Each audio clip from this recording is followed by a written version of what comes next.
Hello guys, बहुत बहुत स्वागत है आपका स्टडी हार्ड में। दोस्तों, मैं आपके लिए लेके आया हूँ आज इतिहास के 30 महत्वपूर्ण प्रश्न। मध्यकालीन इतिहास और भारत के प्राचीन इतिहास से संबंधित ये प्रश्न होंगे। आधुनिक भारत के इतिहास से नहीं होंगे, क्योंकि उसको मैं अलग सेपरेटली उसको मैं कवर कर रहा हूँ डिटेल में।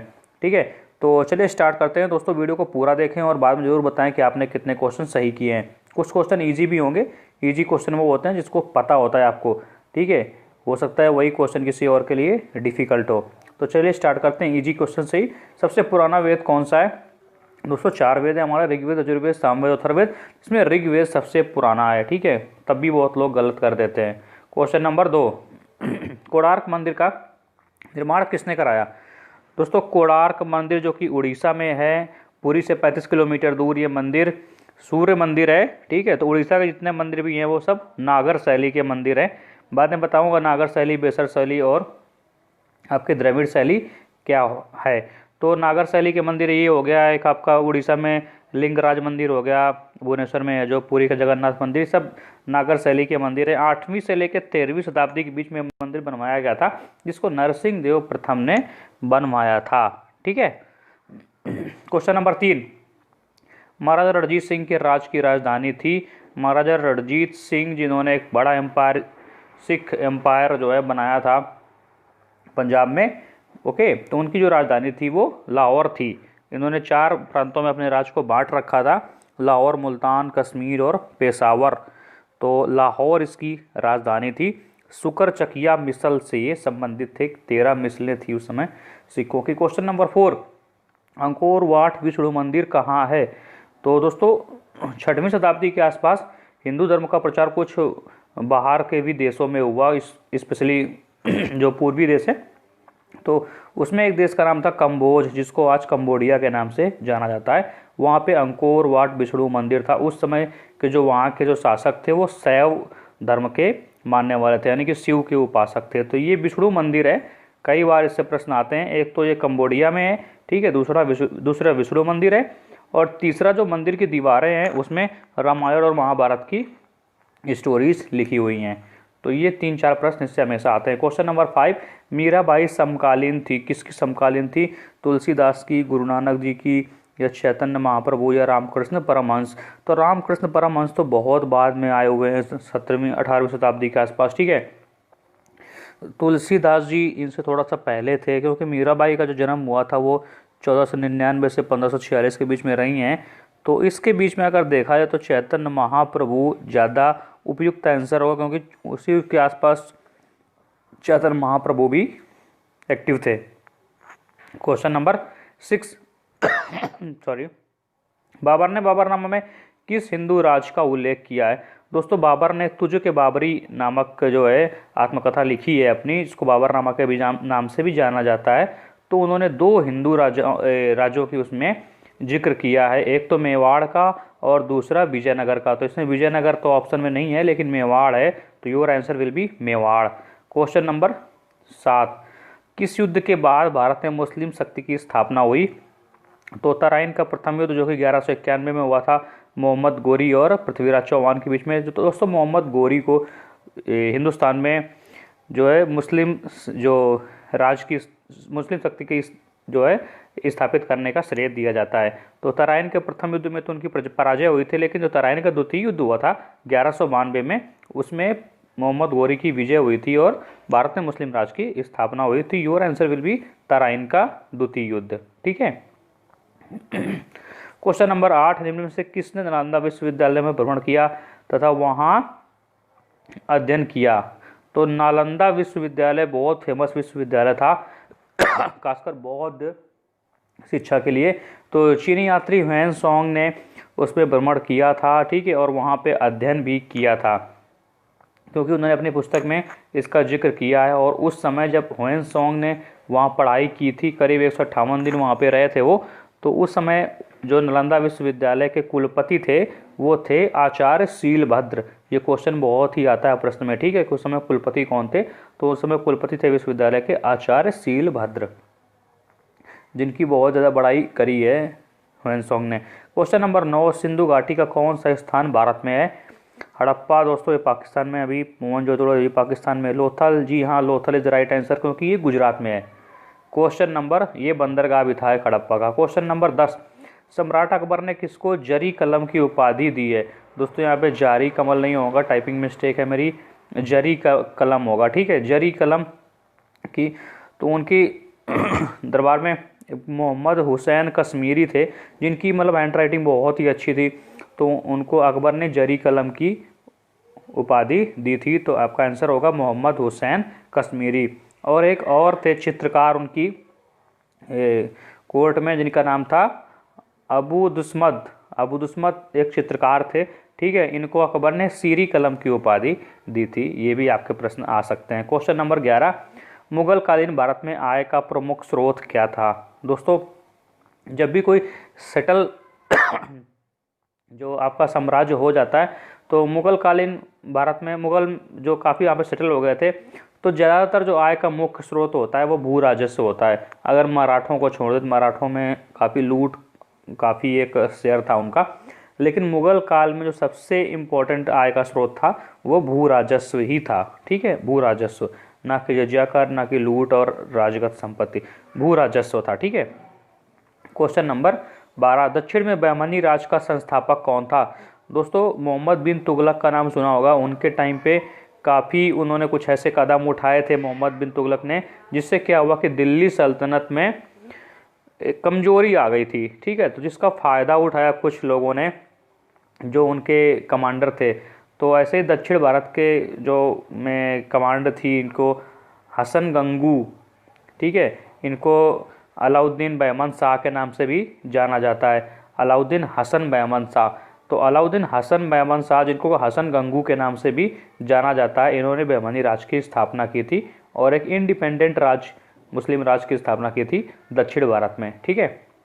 तो हसन गंगू, वैसे इनका जफ़र खान नाम था ओरिजिनल, लेकिन ऐसा जो एक पोएट हैं फरिश्ता, उन्होंने लिखा हुआ है कि एक ज्योतिष के यहाँ पे ये काम करते थे पहले, कुछ गंगाधर करके उनका नाम था, तो उसी वजह से कुछ इन्होंने अपना नाम भी हसन गंगू अपने आप को ये बोलते थे, ठीक है। तो हसन गंगू भी अगर आता है एग्जाम में तो आपको हसन गंगू टिक मार देना है बिना किसी सोच समझ के। क्वेश्चन नंबर 13, अष्टप्रधान मंत्रिमंडल किसके राज प्रबंध में सहायता करता था?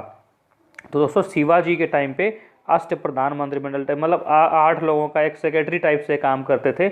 8 लोग होते थे, जिसमें सबसे टॉप मोस्ट, सबसे ऊंचे पद पे प्रधानमंत्री का पद होता था, जिसको बोलते थे पेशवा, ठीक है। तो अष्टप्रधान, बाद में धीरे धीरे यही पेशवा आगे चल के जो राजा के ऊपर भी निकल जाता है, ठीक है। बालाजी विश्वनाथ और बाजीराव के टाइम, बाजीराव प्रथम के टाइम पे पेशवा का पद मतलब राजा से भी ऊंचा हो जाता है। तो पेशवा का पद, तो ये अष्टप्रधान में ही एक पेशवा का पद भी हुआ करता था। तो अष्टप्रधान जो है शिवाजी के मंत्रिमंडल थे। क्वेश्चन नंबर 14, अमीर खुसरो किसका दरबारी कवि था? ठीक है, तो अमीर खुसरो जो है बहुत बड़ा योगदान है इनका, सूफी एक पोएट थे ये, ठीक है। कवि तूतिए हिंद के नाम से भी जाना जाता है इनको, उर्दू के संस्थापक भी माना जाते हैं, हिंदवी भाषा जिसके बाद में बन के हिंदी आई उसके भी संस्थापक इन्हीं को माना जाता है, कव्वाली के संस्थापक इन्हीं को माना जाता है, गज़ल के भी मतलब फाउंडर यही हैं, ठीक है। तो इन्होंने करीब 6 शासकों का शासनकाल देखा था। तो इसमें अगर देखूं तो Alauddin Khilji is the right answer, Alauddin Khilji के टाइम पे ये थे। क्वेश्चन नंबर 15, निम्न में से कौन मध्यकालीन भारत के विधिवेत्ता थे? ठीक है, विधिवेत्ता मतलब कानून का खूब अच्छा ज्ञान हो। तो दोस्तों विज्ञानेश्वर मध्यकालीन भारत में विधिवेत्ता के नाम से जाने जाते हैं, विज्ञानेश्वर, ठीक है। इन्होंने एक पुस्तक भी लिखी थी, एक ग्रंथ था मिताक्षरा करके, ठीक है, जो याज्ञवल्क्य के स्मृति पर एक टीका माना जाता है, ठीक है। तो विज्ञानेश्वर विधिवेत्ता थे मध्यकालीन भारत में। नेक्स्ट क्वेश्चन, किस युद्ध में प्रथम बार तोपों का प्रयोग हुआ? दोस्तों मतलब एक ही साइड से, इस युद्ध में एक ही साइड से तोपों का प्रयोग हुआ था, दोनों साइड से नहीं हुआ था, ठीक है। तो आपका जो पानीपत का प्रथम युद्ध है, जो बाबर, ये क्या नाम है, बाबर जब यहाँ पे आए थे, ठीक है, तो इन्होंने मुगल वंश की स्थापना की थी। तो 1526 में जो हुआ था ये युद्ध, इब्राहिम लोधी और बाबर के बीच में ठीक है। तो इसमें प्रथम बार बाबर की साइड से तोपों का प्रयोग हुआ था और यही मेन रीजन था कि वो युद्ध में जीत गए थे। क्वेश्चन नंबर 17, टोपरा तथा मेरठ के 2 अशोक स्तंभ दिल्ली कौन लाया था? तो तुगलक वंशी शासक फिरोज शाह तुगलक ने यह काम किया था। दिल्ली लेके आए थे टोपरा और मेरठ के 2 अशोक स्तंभ। बहुत ज़्यादा परीक्षा में पूछा जाता है यह प्रश्न। क्वेश्चन नंबर 18, निम्न में से कौन सा सुमेलित नहीं है? देख लेते हैं भाई। आलमगीरपुर, ये हड़प्पा संस्कृति के जो है कुछ स्थल हैं। तो आलमगीरपुर भाई उत्तर प्रदेश में है, बिल्कुल है।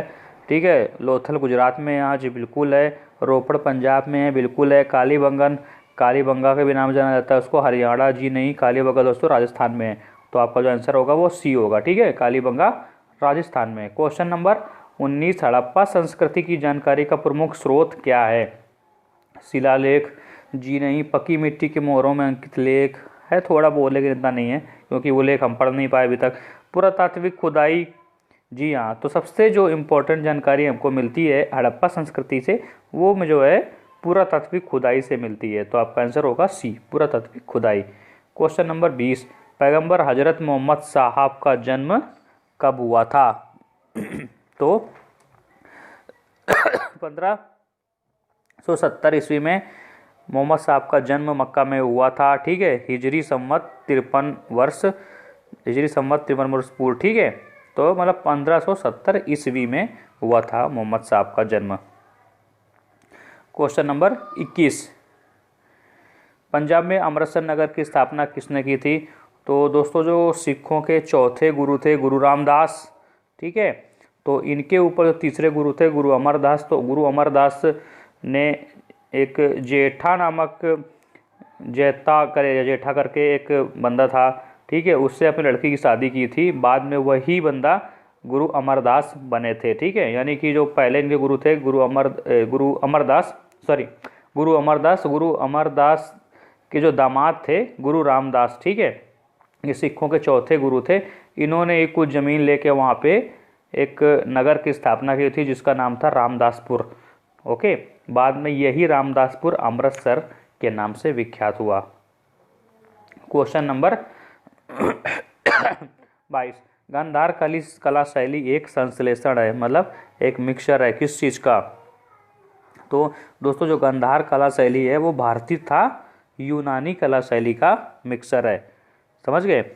हुआ ये था कि जो करीब 50 ईसा पूर्व से लेकर 5000 ईस्वी तक पश्चिमोत्तर भारत में, मतलब कुषाण वंश आपने सुना होगा ना, उस टाइम पे ये मूर्तिकला विकसित हुई थी। तो जब वहाँ के लोगों ने यहाँ पे आए आक्रमण किया तो दोनों चीज़ें यहाँ पे मिल के एक प्रकार से शैली बनी जिसको गांधार शैली के नाम से जाना जाता है। क्वेश्चन नंबर 23, सिंधु सभ्यता संबंधित है प्रागैतिहासिक युग से। तो प्रागैतिहासिक युग किसे कहते हैं दोस्तों? प्रागैतिहासिक युग उसको बोलते हैं जिस काल में हमें लिखित साक्ष्य उपलब्ध नहीं है। जिस काल के मतलब कोई भी लिखित साक्ष्य उपलब्धि नहीं है। तो आदि मानव के काल में जैसे देख लो तो वहाँ पे हमें कोई लिखित साक्ष्य उपलब्ध नहीं है। ठीक है, उसके बाद ऐतिहासिक काल क्या होता है दोस्तों? ऐतिहासिक काल वो होता है जिसके हमको लिखित साक्ष्य पता है और हम मतलब उनको पढ़ सकते हैं। तो अब आजकल के जो है कुछ नए इतिहासकार आए हुए हैं, उन्होंने एक और काल बनाया हुआ है जिसको बोलते हैं आद्य ऐतिहासिक काल। ठीक है, आद्य ऐतिहासिक काल उस काल को बोला जाता है जिसके लिखित साक्ष्य तो हैं लेकिन हम उनको अभी तक पढ़ नहीं पाए हैं। तो जो सिंधु घाटी की सभ्यता है उसमें लिखित साक्ष्य हैं, हमें उसकी लिपि मिली है लेकिन हम अभी तक उसको पढ़ नहीं पाए हैं। ठीक है, तो इसलिए आद्य ऐतिहासिक बोला जाता है। ठीक है, क्वेश्चन नंबर 24, मिलिंद पन्हो है। तो दोस्तों मिलिंद पन्हो एक जो है पाली ग्रंथ है। इसमें जो है बौद्ध विद्वान नागसेन तथा यवन शासक मिनांडर जो कि बौद्ध धर्म से संबंधित प्रश्न करते हैं नागसेन से, उसी के जो है पूरा उसमें संग्रह है। इसको मिलिंद पन्हो के नाम से जाना जाता है। तो एक तरह का इस ऑप्शन के हिसाब से देखोगे तो एक पाली ग्रंथ है जिसमें जो है बौद्ध धर्म से संबंधित है। रज्जुक थे, क्या थे भैया रज्जुक? ठीक है, आपको ऑप्शन बोलता है चोल राज्य के व्यापारी या मौर्य शासन में अधिकारी या गुप्त साम्राज्य में सामंत वर्ग, शक सेना में सैनिक। तो जिसका आंसर होगा दोस्तों वो मिलता है आपके जो अशोक का तृतीय शिलालेख अगर देखा जाए तो उसमें 3 पदाधिकारियों के नाम मिलते हैं, युक्त, रज्जुक और प्रादेशिक। तो रज्जुक मतलब जैसे सेटलमेंट ऑफिसर आजकल होते हैं, बंदोबस्त अधिकारी, उसी प्रकार से उस टाइम पे अधिकारी हुआ करता था। तो आपका जो इस प्रकार से देखें तो आपका जो आंसर होगा वो होगा मौर्य शासन में अधिकारी। ठीक है, रज्जुक मौर्य शासन से संबंधित है, अशोक के शिलालेख के हिसाब से। क्वेश्चन नंबर 26, भाग और बलि थे, ठीक है, राजस्व के स्रोत थे या धार्मिक अनुष्ठान थे, सैनिक विभाग थे या प्रशासकीय विभाग थे। तो दोस्तों जो भाग और बलि थे वो राजस्व के स्रोत थे। ठीक है, इनसे आय होती थी आपको एक तरह से टैक्स टाइप के थे। ठीक है, क्वेश्चन नंबर, आजीवक संप्रदाय के संस्थापक कौन थे? तो आजीवक संप्रदाय जिसको जो है बौद्ध धर्म और जैन धर्म का बिल्कुल कट्टर माना जाता है, ठीक है, तो उसके जो संस्थापक थे वो थे Makkhali Ghoshal. Makkhali Ghoshal is the right answer. Question number 28, अभिलेख जिसमें प्रमाणित होता है कि चंद्रगुप्त का प्रभाव पश्चिम भारत में भी था।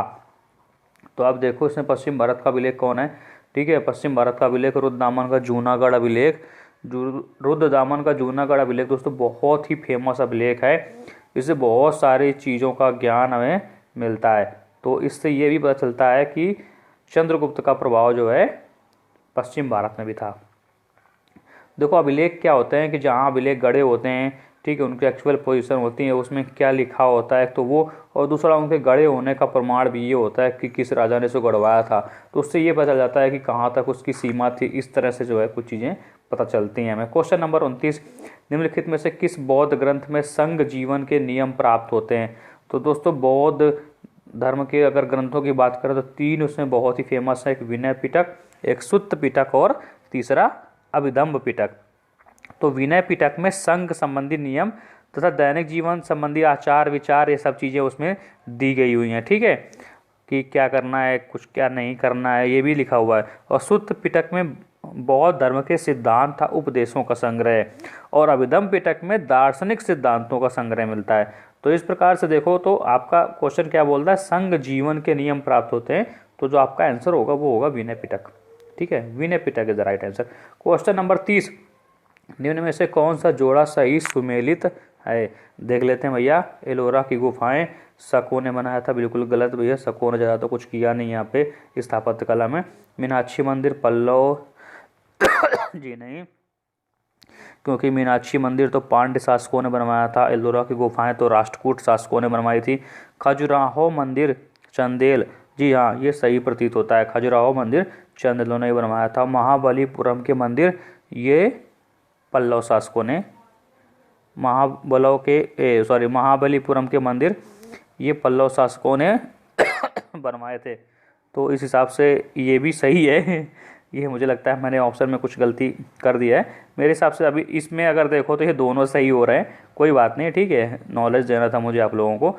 तो हिसाब से कोई दोनों ऑप्शन सही है, क्योंकि महाबलीपुरम के मंदिर भी पल्लव शासकों ने बनवाए थे, ये बिल्कुल सही है।